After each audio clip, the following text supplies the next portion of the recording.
दोस्तों, आज मैं एक इम्पॉर्टेंट टॉपिक में आपसे डिस्कशन करने जा रहा हूं, टेस्टिकुलर सेल्फ एग्जामिनेशन। नमस्कार, मैं हूं doctor Rajkumar Sharma. Testicular self examination एक काफी इम्पॉर्टेंट एग्जामिनेशन है जो घर बैठे हर पुरुष कर सकते हैं, खास करके यंग पुरुष। जनरली 15 साल से लेकर 40 साल के उम्र वाले पुरुषों को टेस्टिकुलर सेल्फ एग्जामिनेशन करना चाहिए।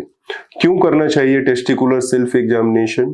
टेस्टिकुलर सेल्फ एग्जामिनेशन करने से हमें पता चलेगा कि हमारे टेस्टिस में कोई गांठ तो नहीं है, कोई कैंसर तो नहीं है, कोई ट्यूमर तो नहीं है, कोई सूजन तो नहीं है। क्योंकि यह जो एज ग्रुप है, यंग एज ग्रुप, 15 साल से 40 साल का एज ग्रुप जो है, इसमें देखा गया है कि टेस्टिकुलर कैंसर काफी कॉमन होता है। जनरली बाकी सब कैंसर हमारे शरीर में उम्र के लास्ट पड़ाव में आते हैं, जैसे 50-60 साल के बाद।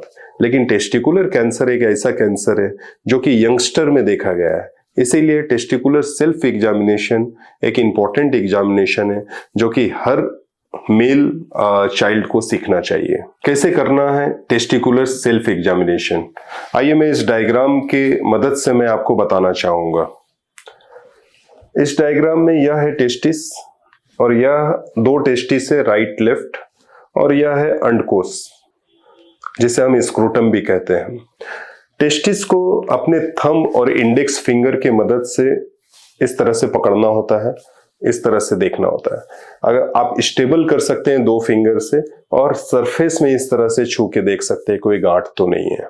और दोनों टेस्टिस बराबर साइज या हल्का सा अंतर हो सकता है। कोई टेस्टिस काफी बड़ा हो, कोई टेस्टिस काफी छोटा हो, तब आपको डॉक्टर से संपर्क करना चाहिए।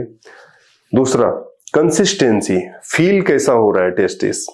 वह नॉर्मल फील होता है, फर्मनेस। देखिए 3 तरह का कंसिस्टेंसी होता है, एक होता है सॉफ्ट, एक होता है फर्म और एक होता है हार्ड।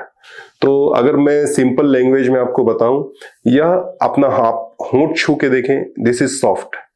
अपने नाक में फिंगर रखें, दिस इज फर्म। और अगर आप फोरहेड में यहां रखेंगे तो दिस इज हार्ड। तो इस तरह से आप पहचान सकते हैं कि किसे सॉफ्ट कहते हैं, किसे फर्म कहते हैं, किसे हार्ड कहते हैं। हमारा टेस्टिस जो है वो एक फर्म रहता है, फर्म स्ट्रक्चर है। जनरली अगर आप नोज में अपना फिंगर रखेंगे, उसकी कंसिस्टेंसी और आपके टेस्टिस की कंसिस्टेंसी लगभग सेम रहेगी। पर अगर आपको हार्ड फील हो रही है, अगर आपका फिंगर आप फोरहेड में रखते हैं, इसकी कंसिस्टेंसी और टेस्टिस की कंसिस्टेंसी जैसे बोनी हार्ड, तब आप कुछ तो गड़बड़ है। टेस्टिस में हार्डनेस कभी भी सही नहीं होता, या तो ये क्रोनिक इन्फेक्शन हो सकता है या कैंसर भी हो सकता है। इसीलिए मेरा एडवाइस रहेगा कि साइज देखना है, दूसरा कंसिस्टेंसी देखना है, तीसरा एक इंपॉर्टेंट चीज और हमें देखना चाहिए टेस्टिकुलर सेल्फ एग्जामिनेशन में, वह है पेनफुल है या पेनलेस है। नॉर्मली हमारे जो टेस्टिस होते हैं काफी सेंसिटिव होते हैं, उसे छूने से ही कुछ एक अजीब सा सेंसेशन और दर्द महसूस होता है। पर कैंसर के मरीज में यह दर्द काफी कम हो जाता है, यह ना के बराबर रहता है। तो यह 3 चीजों को हमें देखना चाहिए टेस्टिकुलर सेल्फ एग्जामिनेशन में। पहला हो गया साइज, या कोई गांठ तो नहीं है, कोई गठन तो नहीं है। दूसरा हो गया कंसिस्टेंसी, छूने से किस तरह से है, हार्ड है या फर्म है। तीसरा हो गया पेन सेंसेशन। पेन सेंसेशन आप में है तो आप नॉर्मल है, पेन एकदम भी नहीं है, छूने से कुछ पता ही नहीं चल रहा है, तो ये कुछ एबनॉर्मल है। टेस्टिकुलर सेल्फ एग्जामिनेशन में अगर आपको पता चलता है कि आप में कुछ गड़बड़ी है, तो आप अपने यूरोलॉजिस्ट से जरूर संपर्क करें। धन्यवाद।